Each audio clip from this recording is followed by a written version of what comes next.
Aunty আমি একটা কথা বলি শুনেন, যে আমি মনে করেন যে আপনার কাজটা করে দিয়েছি, আপনার কাজটা করে দেওয়ার পর মনে করেন যে 24 ঘন্টার ভিতরে তো আইসা আপনার নিচে নিচে না হ্যাঁ, হ্যাঁ।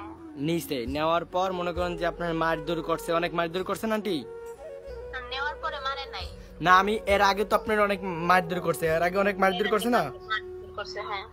অনেক মারধর করছে, মাইরে আপনার থুতো মতো সব ফাড়াই ছিড়ে লেছে না আন্টি?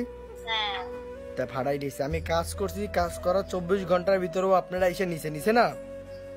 কালকে আনছে যে রাত্রে। হ্যাঁ কালকে আপনার রাত্রে আনছে, ঠিক আছে। আপনি আমার কয় টাকা দিচ্ছেন? 1000 টাকা। 1000 টাকা দিচ্ছেন। টাকা তো বড় কথা না আঙ্কেল, এখন তো তাবিজ ছিঁড়ে ফেলছে, আমি তো টাকা দিব আপনাকে। এখন তো তাবিজ যে ছিঁড়ে ফেলছে সেজন্য আমি কল দিছি। তাবিজ ছিঁড়ছে কেমনে? তাবিজ কেমনে পাইছে আপনার কাছ হাত থেকে? থেকে। ব্যাগ থেকে তাবিজ কেমনে পাইছে আবার? আমার ব্যাগে ও হাত দিছে যে।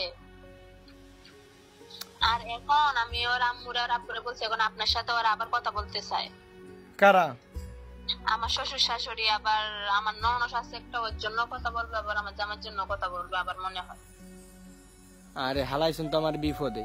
আরে এখন কি করতে পারি, আপনার আমি কিভাবে উপকার করতে পারি ওইটা কেন আপু? তাবিজ ছিঁড়ে লাইছি, দেন কি করাম?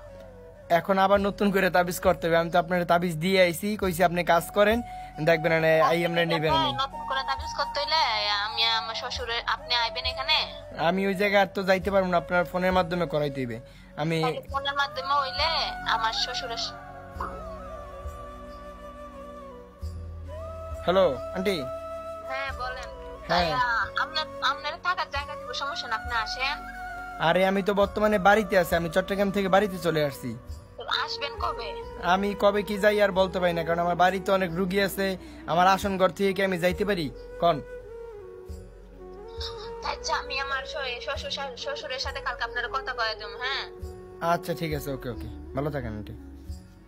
ঠিক আছে। এই যে এই মাত্র যে আন্টিটা ফোন দিছে, এর জামাই এর পর্যাপ্ত পরিমাণ মারধর করছে, মারধর করার পর মনোগঞ্জে ঘর থেকে নামাই দিছে।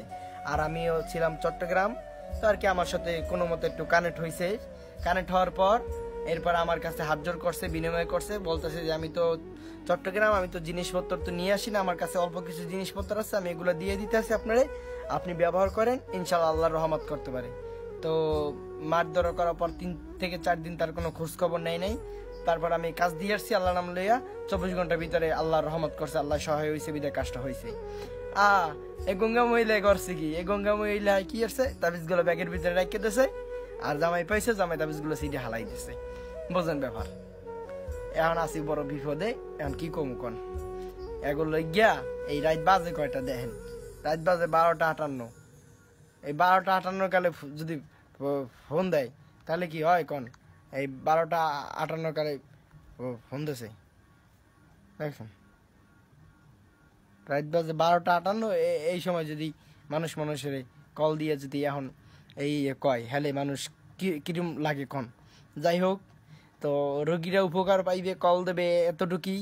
তো ভালো থাকেন, সুস্থ থাকেন, আসসালামু আলাইকুম।